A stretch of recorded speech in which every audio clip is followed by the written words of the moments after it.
like to explain a few things first. This is a lot of people's first time ever seeing the weapon, let alone using it.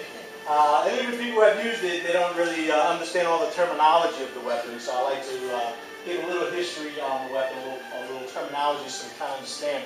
Okay? So the broadsword, this is known as a willow leaf broadsword. There are many different types of broadswords. This one is known as the willow leaf because of its shape. So it's the most common one that's used. Okay? So this is our willow leaf sword, and it's made of 5 parts basically. It's made of the blade, which is the cutting section, right? This is usually, if the sword was for real, this is usually sharp, right? Razor sharp. This is the section that cuts. So that's the first part. The second part is the back of the sword, which is always dull. Okay? And that's why when we carry it in our cradle position, we want the back side touching our arm and not the sharp side. We also don't want to lean it in towards us where it might cut the bicep, or away from us. Sometimes you can do that, that's okay. But you're just basically going to have the dull edge against you. It's also made of the guard, okay, that's on there. We also have the hand loop, okay, and we also have what we call a handkerchief, okay. Some people like to call it flags or stuff like that, okay. They come in different colors. The most common color is red, but they'll come in colors green, yellow, and white. They come in different colors. Most common color is red because it's the oldest color, because in the old days it was used to keep the sword clean, and most of the time if you cut someone you had blood on it, you cleaned it off, and the red hide the blood very well. So the red became very common.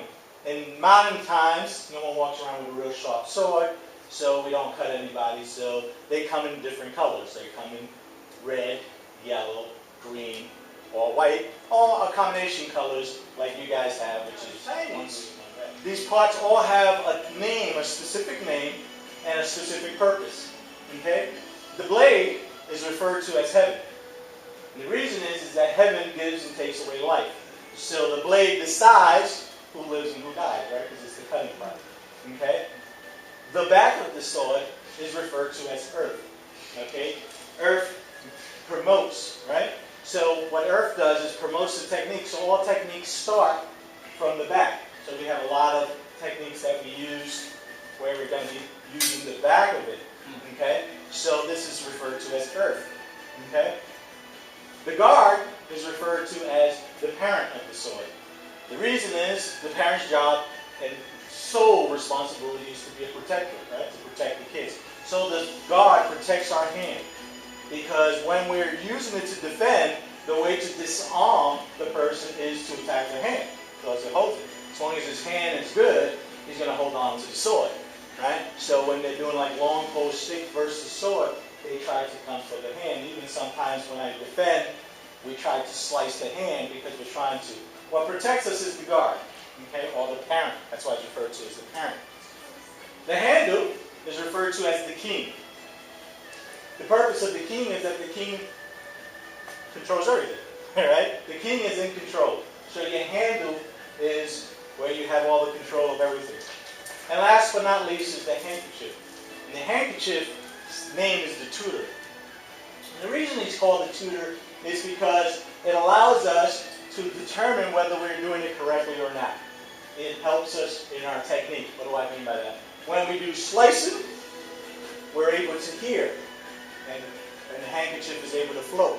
If we do it incorrect, the handkerchief will tend to go like this, and that's tutoring telling you you did it wrong. You turned the wrist too quick, you didn't use enough power, enough momentum. Same thing as if I come over and do this slice and it flips back up. I've been doing this so much, it's a little hard for me to do it wrong, but it does happen. And if you play around with your sword, you notice that you played around and your handkerchief, you're kind of like, geez, what the heck? Why do they have this annoying thing on there? I got to take it off, right? That's why it's called the tutor. It helps us understand the noise and the sound it makes is correct, and whether the handkerchief is tied up around our wrist or not. It is tied up around our wrist, or constantly getting tied around our wrist, or in the way, it's a way for it to tell you that your technique is wrong.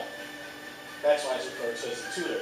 It is there to teach us. It is a teaching device. That's why they 5 main elements. You have the heaven, the earth, the parent, the king, and the tutor. And a lot of Chinese martial arts schools Don't get into it too deep. Okay? But it's good to know because it kind of helps you understand the technique. Okay? Alright, so we're going to start with just an on guard. Okay? And we're going to keep things simple. We're going to build on it. Okay? So, you know, we're going to take it because there's people here who have never even seen it, let alone actually held one. So we're going to take it really back to elementary. If you have done broadsword before or seen it or played around with it, this would probably be very simple. Okay? Maybe some things will cue in and you'll be like, oh, I wasn't quite sure about that. Okay? So, again, our carrying position is simple. We have it in the hand, and then we hold it. So you want to hold the rim too. Don't just put it in the hand like this, okay, because I don't have control of my sword. We don't want to carry the sword around like this, like you're a barbarian. Okay? So you're going to carry it like this in the cradle position, or you can carry it down like this on the side. Not like that. Right? You can carry it down. Those are the only two ways you're allowed to carry the sword. It's down. So what we're going to do is we're going to step forward in our cat stance. Okay? I'm going to pass the sword to my right hand. I want to make sure that the edge of my hand goes up against the rim of the sword. Okay? Against the guard, and I'm going to grab it. So don't grab it like over here because you're not going to have control of it. And then the protector is not protecting because you've got this big gap. You're going to put it right up against there and then press down. And that's where you're going to grab the sword. And you're going to pull it back. The guard is going to go past your waist. And the blade, or the sword blade, is right next to your waist. Almost touching your waist. Some styles touch the waist, and that's okay. Our style likes to keep it right off of the hip. Okay? But you want to make sure that my guard is past the hip. Okay? Not at the hip. Okay? So I can almost not see it. Or you can't see it, see? If I'm holding it. If it's here, you can see the guard, right? And if I hold it there, I'm going to hold it back so you can't see it. Why? Because that's protecting my hand. That's the target we're going after. If I was using another weapon, I'm trying to go after your hand, so you're going to pull it back so that I can't get to it. Okay? So let's try that. So we're going to be here. So we're going to step forward. 1, 2, exchange to this hand. 3, we're going to bring my forearm in on the back, on the earth side.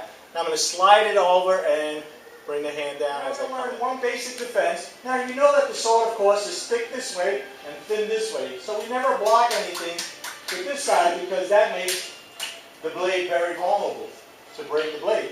So we're going to always block with the cutting side because that's going to give us reinforcement for our block. Okay, so we'll never block this way. You know, it's always going to be here. So we're going to take that. Okay, so we're going to come 1, 2, on guard, 3, 4, I'm going to step forward, and 5, I'm going to bring my hand up, and I'm going to block with the blade as if somebody's coming here, and I'm going to push it away from me. Okay, so like if someone's striking me in the face, I'm going to push it away. And then from there, we're going to do a small attack. We're going to step forward, then my hand's going to open it, and I'm going to strike down. And this is just a basic strike. Okay, so it's just thumb and strike. Okay, so let's see if we can put it all together now. Ready? And 1, 2, 3, 4, 5, 6.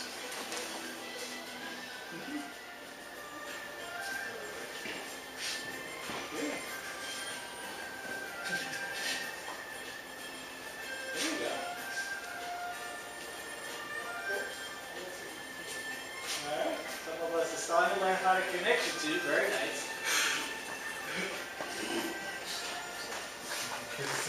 And next group we go.